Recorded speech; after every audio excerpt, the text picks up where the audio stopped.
what questions were, or do you want to? No, just questions. I can't explain it. We can't either, so that's a problem. Yeah, I mean, what, 75% of all first-hand accounts are inaccurate, so don't expect me to.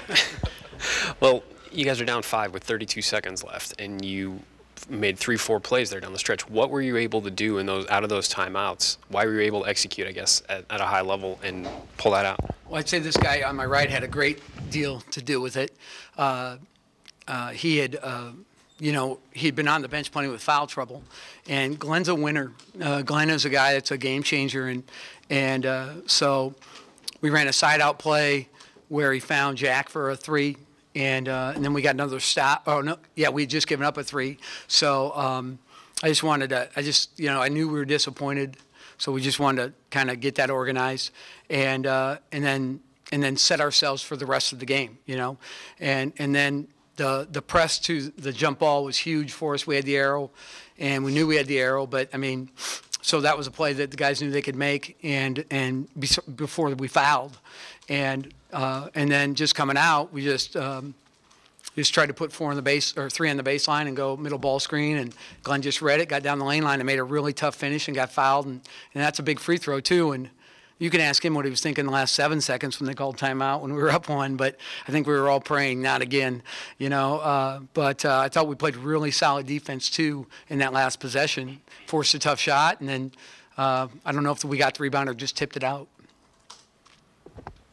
To keep your composure there. I mean, it seemed like they were up 11, and you guys fought back, and then they pulled away again, and you fought back, and just to keep your composure throughout the game. Is that just something that this team is figuring out this late in the season? Well, we've had resolve all year. We've come from behind in wins.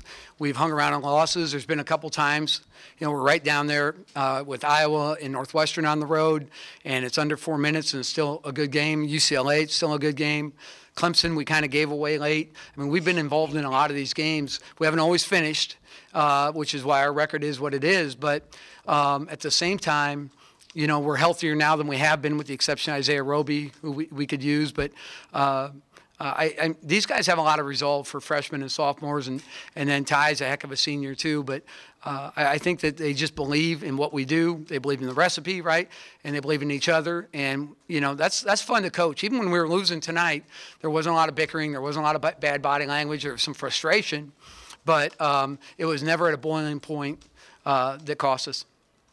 I think it was 54-47 final media timeout, and you guys came out and switched to the 1-3-1. I think they had 3 straight turnovers. What was the decision there, I guess, to kind of change up the defense? We made a run in the first half doing the same thing. We really couldn't get them under control at all in the first half. And then we finally went to a little bit of different offensive set and scored and went right into our 1-3-1. And it was just, you could see it was okay, And the guys, once you get a stop or 2 or a turnover, you kind of feel like, hey, this is going well. And I just was trying to wait long enough in the game.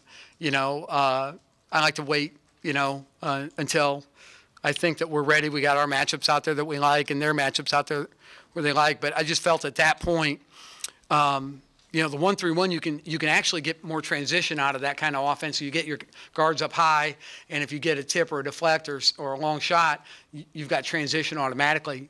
And that's a little better than some other zones too. So we just gave up the 1-3. Ty got his hands down, and Loving, they skipped it right over his head to Loving, and that was the only real big mistake we made out of it.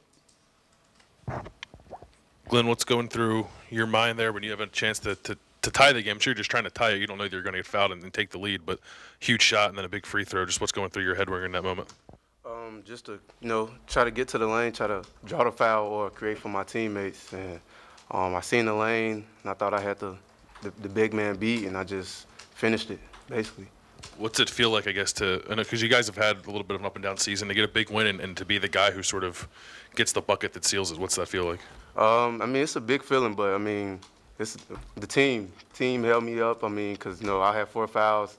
They was talking to me on the bench, telling me to keep my head up. So it was a whole team effort. Nick came in, gave us big minutes. So it was a big team effort. Big win, just came off another big win with Penn State, so we just got to keep on rolling. Do you feel like at all this is like the reverse of what happened when they played you guys up at your place earlier this season? Not at all. I think we should have won that game. It was my fault. See, it was my fault. No, It was my fault. It was us. It was us, but so. You can't deny credit and then take credit for failure, all right? Didn't work that way. Anything else for Coach or Glenn?